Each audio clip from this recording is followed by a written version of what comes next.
आप सबने देखा कि निकाय चुनाव में ऋषिकेश मेयर सीट पर जिस प्रकार से यहाँ के अनुसूचित जाति समाज को हाशिए पे रखने का काम यहाँ की सरकार ने किया, यहाँ की भारतीय जनता पार्टी ने किया, तो निश्चित तौर पर ये यहाँ के उत्तराखंड के जो मूल अनुसूचित जाति के लोग हैं, ये उनके अधिकारों पर कुठाराघात है। जिस प्रकार से एक बिहार मूल के व्यक्ति को उत्तराखंड प्रदेश के भीतर अनुसूचित जाति का आरक्षण एक मेयर पद के लिए दे दिया गया, वो कहीं ना कहीं दर्शाता है कि इस प्रदेश के भीतर निवास करने वाले अनुसूचित जाति, अनुसूचित जनजाति के जो मूल निवासी है, भारतीय जनता पार्टी या विपक्ष कांग्रेस की बात कहूं, इन दोनों ही दलों का इनसे केवल राजनीतिक रूप से राजनीतिक फायदा लेने का उद्देश्य रहता है। और इनके अधिकार क्या है, इनको कैसे संरक्षित करना है, इस चीज के लिए मुझे लगता है कि कभी भी भारतीय जनता पार्टी हो या कांग्रेस हो, इन्होंने आगे आकर इस पर बात नहीं की। मैं इसलिए कह रहा हूं कि हाल ही में ये प्रकरण हुआ, बहुत ज़्यादा विरोध हुआ, बहुत सारी चीज़ें हुई, मामला रिट बनकर कोर्ट तक गया और कोर्ट ने जिलाधिकारी देहरादून को आदेश किया कि इस पर आप एक कमेटी बनाइए और उस कमेटी में जांच करके इस मामले को देखिए। जब ये मामला होता है तो ये कमेटी की रिपोर्ट है। जब कमेटी अपनी रिपोर्ट बनाती है तो उस रिपोर्ट में बहुत सारी चीज़ें सामने आती हैं। रिट में जो कहा गया था, रिट में कहा गया कि शंभू पासवान का जो जाति प्रमाण पत्र है वो अवैध है और इस कारण उनको यहाँ से जो पद से हटा देना चाहिए। परंतु इसके अलावा जब हाईकोर्ट के द्वारा जिलाधिकारी को निर्देशित किया जाता है कि आप एक कमेटी बनाइए और उस कमेटी के माध्यम से इसकी जांच करवाइए, तो मामला यहाँ आता है। और उसके बाद जो मेयर प्रत्याशी मास्टर जी थे, वो अपनी बातों को रखते हैं और उनकी बातों को उनके प्रतिनिधि के तौर पर भाई सुरेश जी रखते हैं।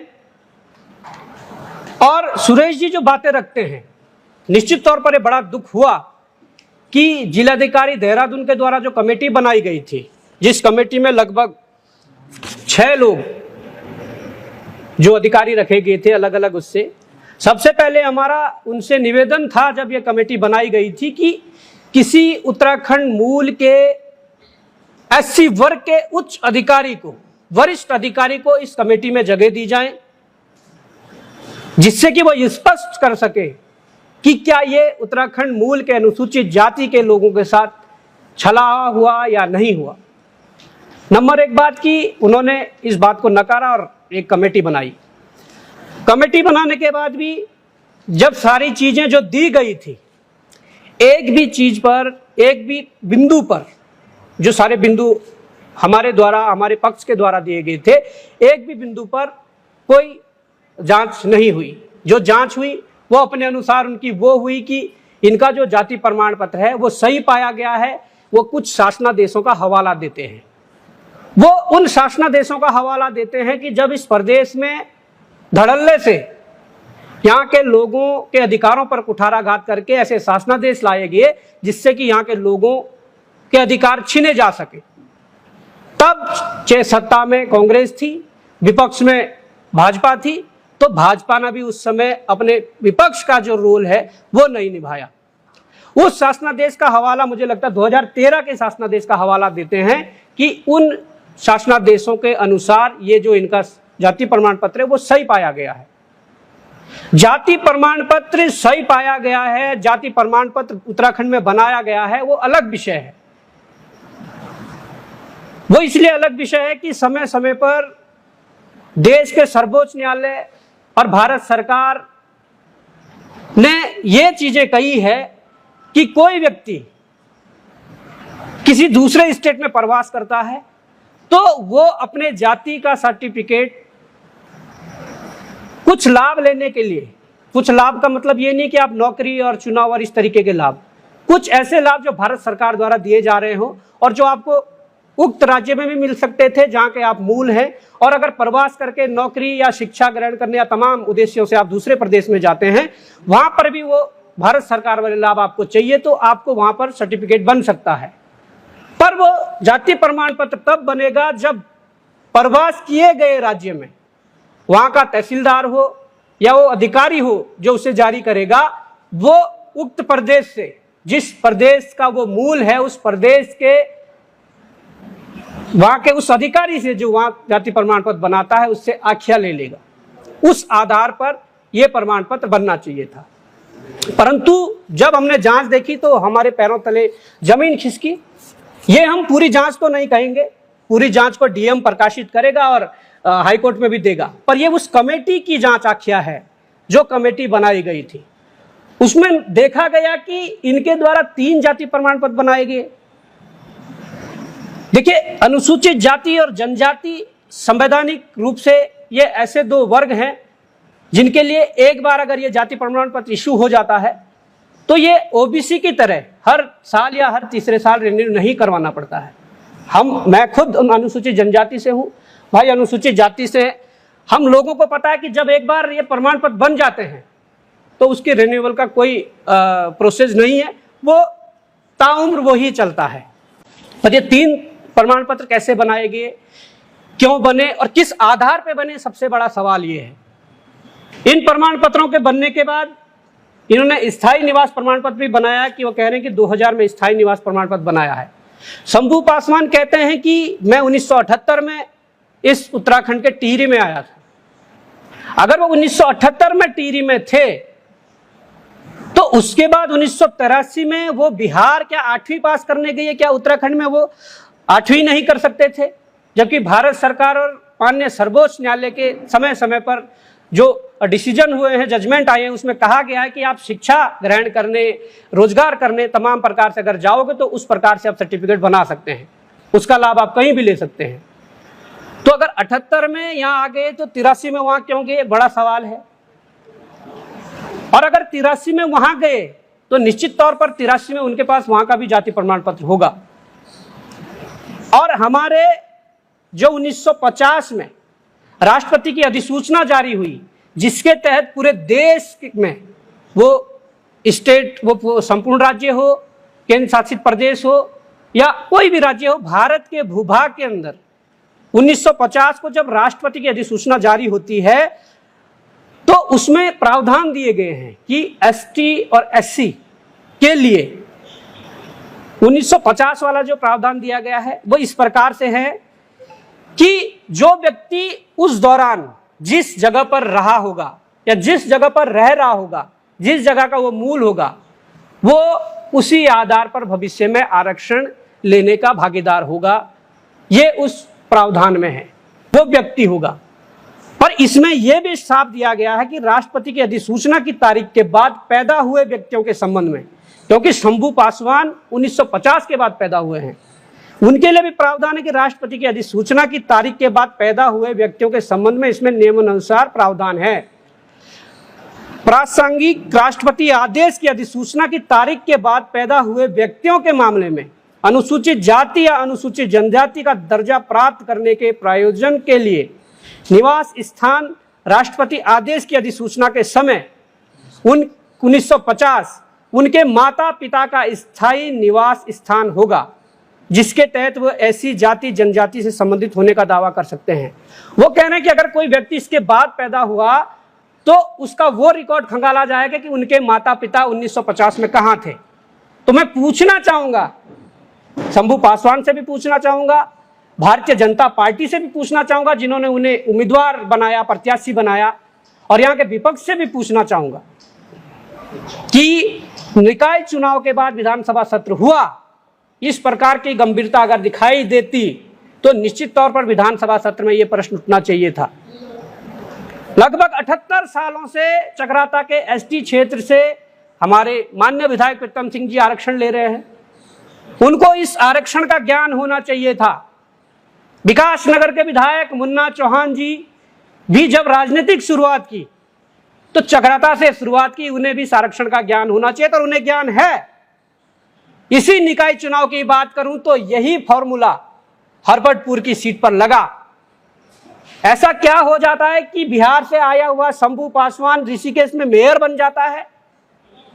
क्योंकि उसके आशीर्वाद के देने के लिए पार्टी के मुख्यमंत्री से लेकर शहरी विकास मंत्री, तत्कालीन शहरी विकास मंत्री से लेकर तमाम विधायक खड़े होते हैं। और हरपटपुर सीट पर एक महिला जो रोहिला है, जो एमपी की थी और यहाँ ससुराल हरपटपुर में है, उसका जो सर्टिफिकेट वो कैंसिल हो जाता है और उसका चुनाव निरस्त होकर दूसरे को विजय घोषित किया जाता है। क्या वो कांग्रेस की थी इसलिए उसका जो वो है वो नामांकन इसलिए निरस्त किया गया? और अगर कांग्रेस की भी थी तो कांग्रेस के भी तो 20-21 विधायक प्रदेश में हैं, कांग्रेस तो विपक्ष की भूमिका में है। क्या उनको ये बात को विधानसभा के अंदर नहीं उठाना चाहिए था जो तुरंत निकाय चुनाव के बाद सत्र हुआ था? अब ये बात है कि ये दोहरा मापदंड क्यों हो रहा है। इसके अलावा जो नेता प्रतिपक्ष हैं यशपाल आर्य जी, वो लंबे समय से एससी की सीट पर एसटी का आरक्षण लेकर विधायक बन रहे हैं, मंत्री बन गए हैं, तमाम बड़े बड़े पदों पर रहे हैं।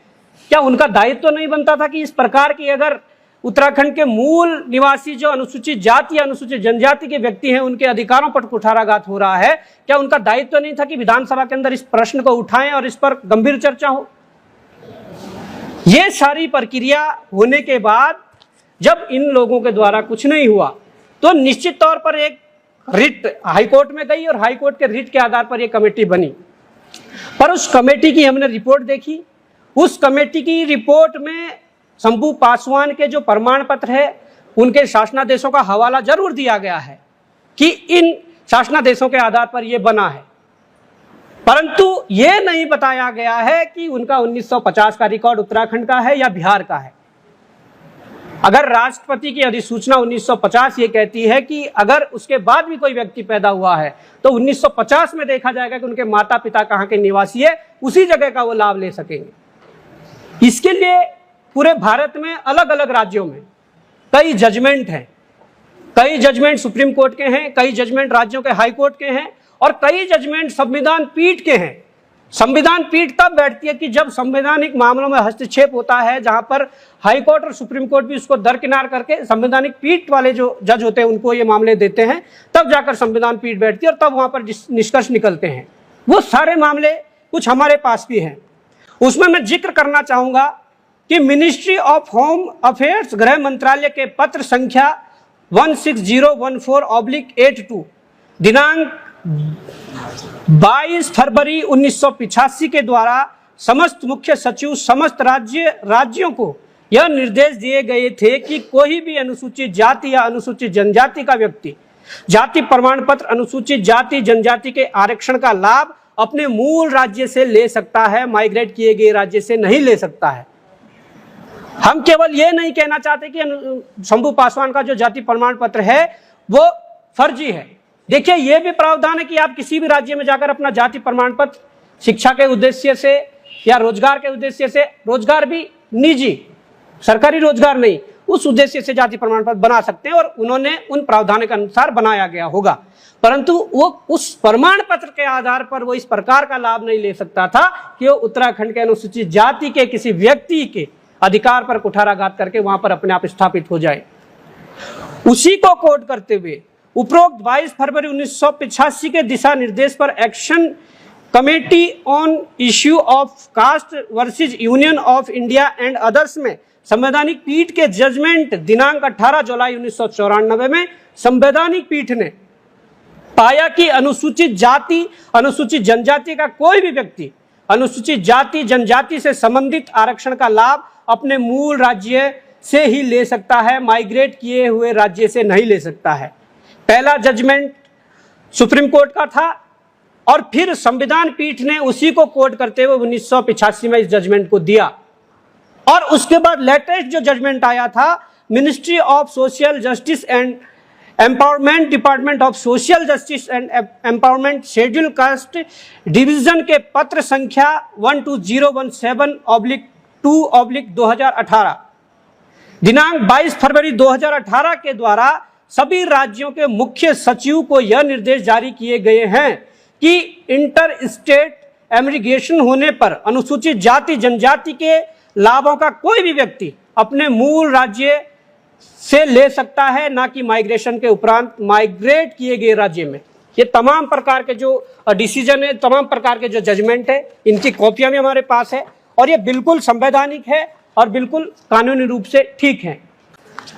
इसके बाद मैं आपको बताना चाहूंगा कि 22 मार्च 1977 का एक जजमेंट है जिसमें कहा गया है किसी विशेष व्यक्ति का किसी विशेष इलाके में निवास विशेष महत्व रखता है। इस निवास को शब्द के शाब्दिक या साधारण अर्थ में नहीं समझा जाना चाहिए। दूसरी ओर यह उस व्यक्ति के उस इलाके के संबंध में उसकी जाति जनजाति को अनुसूचित करने वाले राष्ट्रपति का आदेश 1950 की अधिसूचना की तिथि पर स्थायी निवासी को दर्शाता है। यह भी कह रहा है कि 1950 ही कट ऑफ होगी अगर अनुसूचित जाति और अनुसूचित जनजाति का आरक्षण आपको चाहिए होगा। ऐसा ही सेम केस उत्तराखंड राज्य का है और ये उत्तराखंड राज्य का तब है, ये तब भी हमारे संज्ञान में था जब हमने रोजगार की लड़ाई लड़ी, जब भ्रष्टाचार की लड़ाई लड़ी। ये तब का मामला है कि Ranjana Kumari versus the state of Uttarakhand, ये केस है 1 नवंबर 2018 का। इसमें जजमेंट आया है कि रंजना कुमारी ने पीसीएस का फॉर्म यहां भरा और जजमेंट में आया है कि रंजना कुमारी का चयन जिला सूचना अधिकारी के पद पर हुआ था, जिसमें माननीय सर्वोच्च न्यायालय, यह मामला सुप्रीम कोर्ट गया था, माननीय सर्वोच्च न्यायालय की 3 जजों की बेंच ने, डबल बेंच भी नहीं, स्पष्ट किया कि पंजाब राज्य की वाल्मीकि महिला को, वो पंजाब राज्य की थी, पंजाब राज्य की वाल्मीकि महिला को उत्तराखंड में अनुसूचित जाति का लाभ नहीं दिया जा सकता। ये 2018 का जजमेंट है जिसमें कि वाल्मीकि समाज की जो महिला थी रंजना कुमारी, उसने देहरादून के एक युवक राजेश गिल से शादी की थी। वो यहाँ पर आई और उसने पीसीएस के फॉर्म पर आवेदन किया और उसका सिलेक्शन हुआ, पर जब 3 जजों की बेंच ने इसको खारिज किया कि आप पंजाब की होकर आपने शादी चाहिए उत्तराखंड से कर ली, आप वहां का लाभ नहीं ले सकते क्योंकि आप किसी मूल उत्तराखंड के जो अनुसूचित जाति का व्यक्ति उसके अधिकार का हनन कर रहे हैं। ये लेटेस्ट जजमेंट 2018 का है। और एक ये judgment Mary Chandra Shekhar Rao versus Dhanseth GS medical college, ये महाराष्ट्र का है। इसमें भी संवैधानिक पीठ का फैसला है। इसमें वो व्यक्ति वहां पर एक कोर्स करने गया था जो स्टेट गवर्नमेंट के अंडर में था। राज्य के विश्वविद्यालय मेडिकल कॉलेज अन्य राज्य के अनुसूचित जाति जनजाति के व्यक्ति को आरक्षण का लाभ नहीं दिया जा सकता जो स्टेट के अंडर में होगा। वो आंध्र प्रदेश के गौंड जनजाति का यह व्यक्ति था जिसको कि महाराष्ट्र हाई कोर्ट ने, सुप्रीम कोर्ट के संवैधानिक पीठ ने इस फैसले को दिया कि आप स्टेट के अंदर, जो स्टेट के अंडर में कोई चीज होगी उसमें आप अनुसूचित जनजाति का दर्जा लाभ नहीं ले सकते। इसके अलावा एक संवैधानिक पीठ का और फैसला है जिसमें वो साफ कहते हैं, ये action commission on issue of caste versus union of India 18 जुलाई 1994 का है। इसमें भी वो साफ कह रहे हैं कि आरक्षण का लाभ वर्ष 1950 में अनुच्छेद 341 एवं 342 की अधिसूचना में दिनांक के निवास स्थान माता पिता के उस पे होगी। तो ये भी स्पष्ट कह रहा है कि आप भले ही देश के अलग राज्यों में जाकर अपना जाति प्रमाण पत्र बना लीजिए, पर जहां पर स्टेट के आरक्षण की बात होगी वहां पर वहां का मूल जो राष्ट्रपति ने 1950 में अधिसूचना जारी की उस आधार पर ही उसको आरक्षण मिल पाएगा।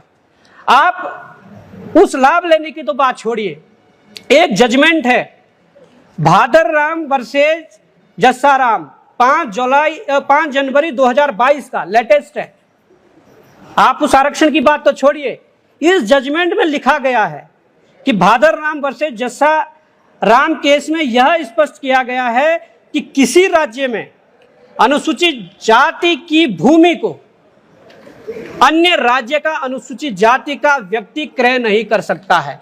आरक्षण तो दूर की बात है, पर दूसरे स्टेट से आया हुआ अनुसूचित जाति का व्यक्ति यहाँ के अनुसूचित जाति के व्यक्ति की जमीन का भी क्रय नहीं कर सकता है। यह स्पष्ट रूप से जजमेंट है और लेटेस्ट जजमेंट 2022 का है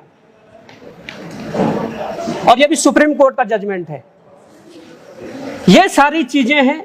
इन सारी चीजों को हम लोगों ने स्क्रीनिंग जो कमेटी बनाई गई थी उनके पास दिया था, पर यह बड़ा दुर्भाग्य है कि स्क्रीनिंग कमेटी ने केवल उन तथ्यों, उन चीजों को देखा कि प्रमाण पत्र सही है या गलत है, जबकि हमारा प्रश्न या हमारा जो विरोध है वो ये नहीं है कि प्रमाण पत्र सही है या गलत है।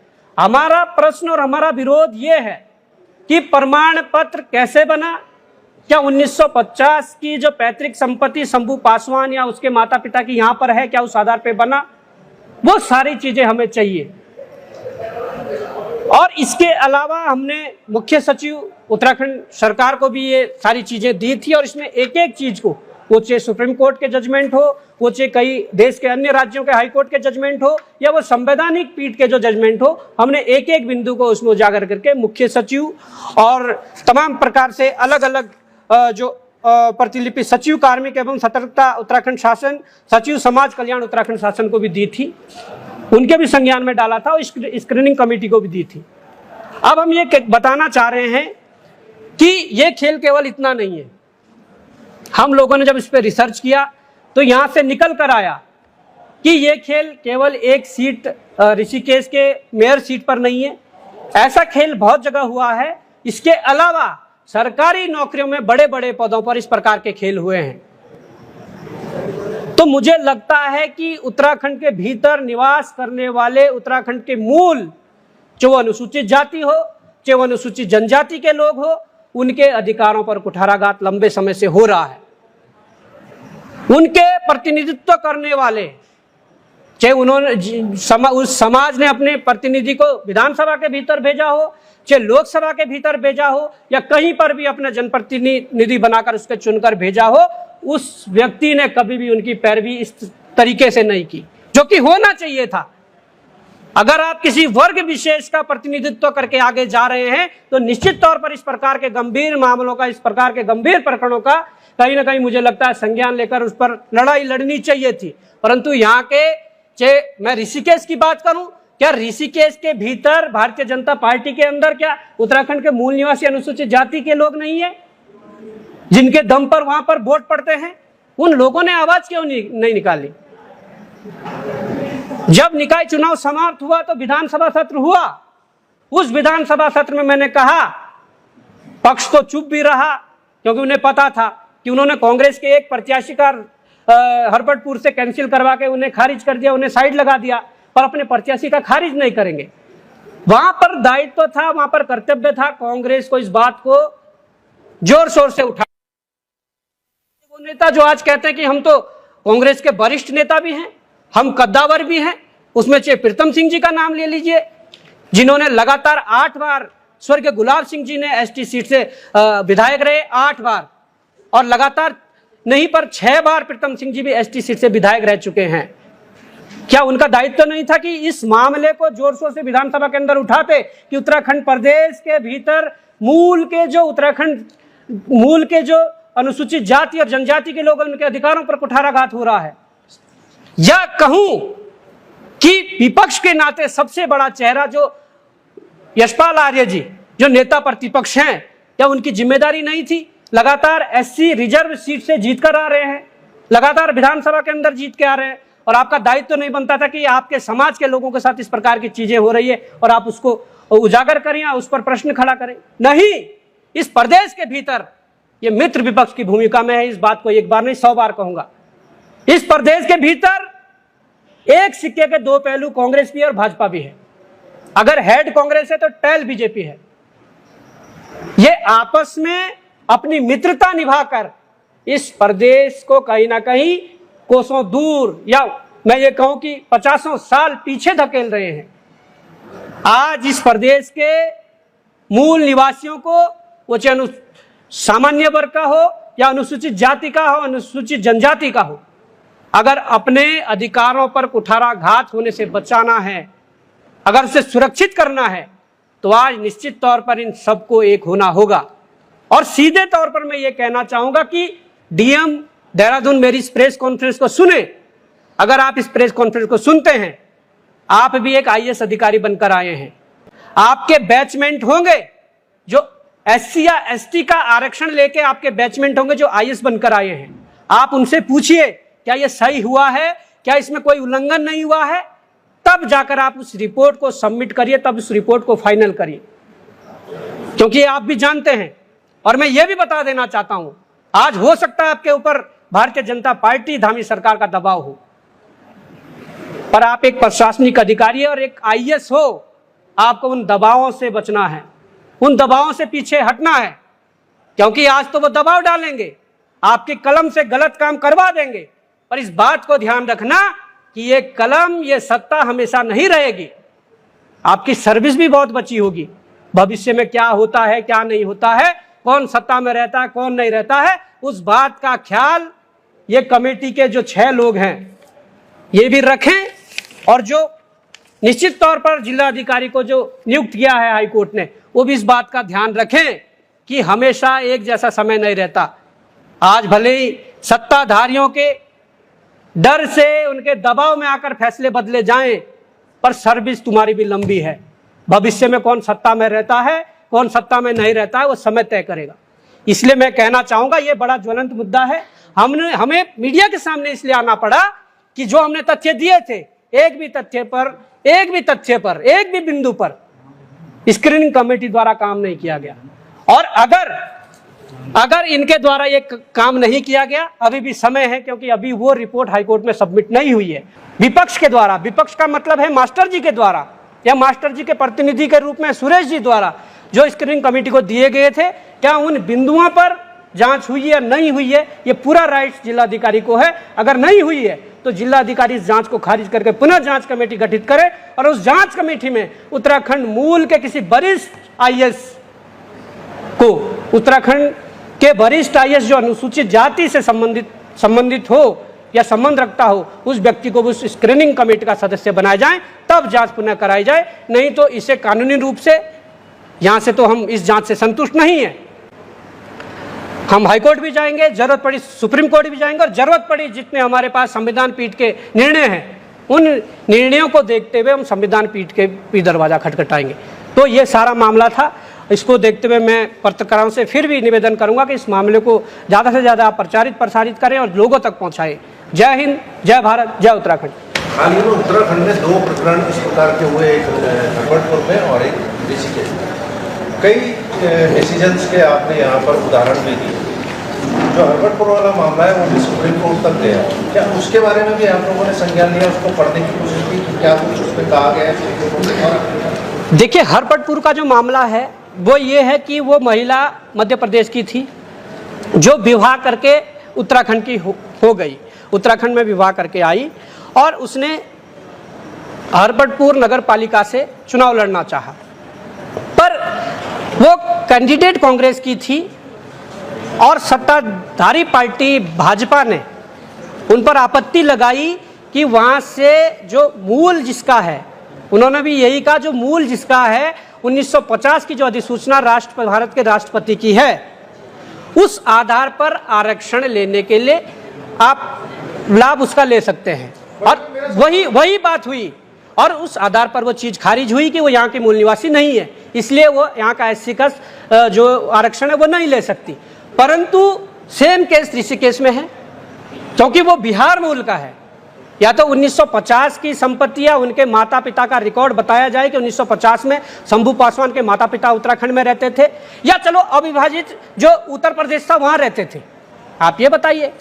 मेरा सवाल था भाई कि क्या 1950 के जो राष्ट्रपति का हमारा अध्यादेश है उसका लाभ सुप्रीम कोर्ट में हरबटपुर में तो लिया गया, लेकिन उसका लाभ यहाँ नहीं दिया गया। मेरा सवाल ये था, क्या दोनों जगह भेदभाव हुआ है? बिल्कुल भेदभाव हुआ है, दोहरा मापदंड हुआ है, और मुझे लगता है कि ये सत्ता की भी तानाशाही थी। परंतु यहाँ पर सत्ता की अगर तानाशाही होती है तो विपक्ष प्रदेश और देश में इसीलिए रखा जाता है कि उस बात को मुखरता से उठाए। पर मैंने अभी कहा है कि विपक्ष मित्र भूमिका में यहाँ चल रहा है, और उन्होंने ये भी उचित नहीं समझा कि हमारी प्रत्याशी को अगर हरबटपुर से हटाया गया है तो शंभू पासवान का विरोध किया जाए, वहाँ से हटाया जाए। वो करते भी किस मुँह से? उन्होंने भी उत्तर प्रदेश के एक जाटों को वहाँ पर प्रत्याशी खड़ा कर दिया था। इनमें तो ये रेस लगी हुई थी कि जो बाहरी वोटर है उसको कैसे साधा जाए, उन्हें ये नहीं था कि जो उत्तराखंडी वोटर उसे कैसे साधा जाए। इसलिए उन्होंने भी वहां पर उसी प्रकार के प्रत्याशी को खड़ा किया, जिससे कि इनको मौन रहना पड़ा।